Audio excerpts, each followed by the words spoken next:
Capital market regulator SEBI के board की इस हफ्ते होने वाली बैठक में कई बड़े बदलाव हो सकते हैं। आपको बता दें कि इस बैठक में उस फीस के स्ट्रक्चर को बदलने पर सहमति बन सकती है जिसे म्यूचुअल फंड हाउस अपने ग्राहकों से वसूलते हैं। सेबी ने म्यूचुअल फंड्स के लिए टोटल एक्सपेंस रेशियो में बड़े बदलाव का प्रस्ताव दिया है और उस बदलाव के बाद म्यूचुअल फंड में निवेश सस्ता हो जाएगा। अब सर, निवेश सस्ता हो जाएगा ये तो अच्छी बात है, लेकिन ये जो टोटल एक्सपेंस रेशियो का स्ट्रक्चर क्या कुछ है और इसको लेकर के इतना बवाल क्यों मचा हुआ, क्योंकि इसमें हम देख रहे हैं दुविधा काफ़ी ज़्यादा दिखाई दे रही है।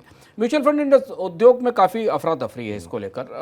जब से भी ये दस्तावेज लेकर आई थी तब हमने मनी सेंटर में इस पर विस्तार से चर्चा की थी और ये बताया था कि जो TER है, जिसको टोटल एक्सपेंस रेशियो है, ये एक तरीके की फीस है जो म्यूचुअल फंड आपसे चार्ज करता है जब आप किसी से म्यूचुअल फंड खरीदते हैं। उसकी लगाई जाने वाली फीस है, जैसे आप तमाम वित्तीय सेवाओं के ऊपर बैंक से सेवाओं पर फीस लेते हैं, इसको वो फीस TER के तौर पर लागू होती है। सेबी ने इस पूरी प्रक्रिया में बड़े बदलाव प्रस्तावित किए हैं अपने प्रस्ताव में और सेबी की बोर्ड बैठक में इस बात की संभावना है कि अब इसे आधिकारिक रूप से लागू करने की तैयारी की जाएगी।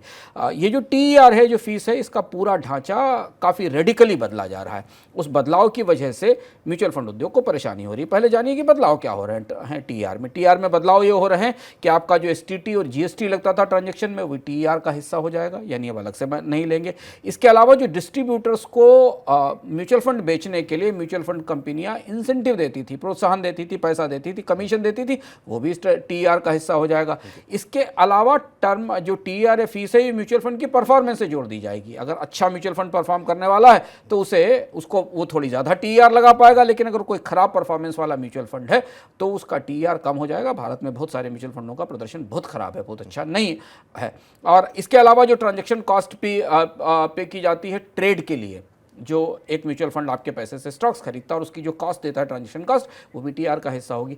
इसके बाद ये जो पूरा TER का या ये पूरी फीस है, इससे स्वाभाविक सी बात है कि निवेशकों के लिए, म्यूचुअल फंड निवेशकों के लिए म्यूचुअल फंड की लागत कम होगी, पर म्यूचुअल फंड उद्योग के लिए खर्च ज़्यादा बढ़ेगा और उनकी कमाई पर दबाव बनेगा। और इसलिए उद्योग की तरफ से काफ़ी आपत्तियां इस पर जाहिर की जा रही। पर विपुल, ऐसा लगता है कि सेबी का रुख इस मामले में काफ़ी स्पष्ट है। सेबी एक किस्म से तैयार है कि इसे लागू किया जाएगा। लेकिन सर, लोगों में म्यूचुअल फंड में निश्चित रूप से इस बात का डर है कि OEM घटेगा, लेकिन ये भी यहाँ पर भी हम देख रहे हैं कि दो हिस्सों में डिवाइडेड है।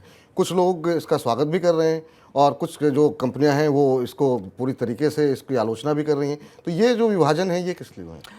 विपुल, म्यूचुअल फंड इंडस्ट्री दो हिस्सों में बट गई है। जो बड़े म्यूचुअल फंड हैं उनको ज़्यादा नुकसान हो रहा है इस प्रोसेस में, क्योंकि इनके पास बड़ा कॉर्पस है, बड़ी खरीद है, ट्रांजैक्शन कॉस्ट भी बहुत ज़्यादा है। तो वो अपने तरीके से TER तय करते थे, अपनी स्कीमों पर अलग अलग हिसाब से तय करते थे और उस TER की वसूली लोगों से करते, निवेशकों से करते थे। उन्हें इससे होने वाला नुकसान काफ़ी ज़्यादा होगा।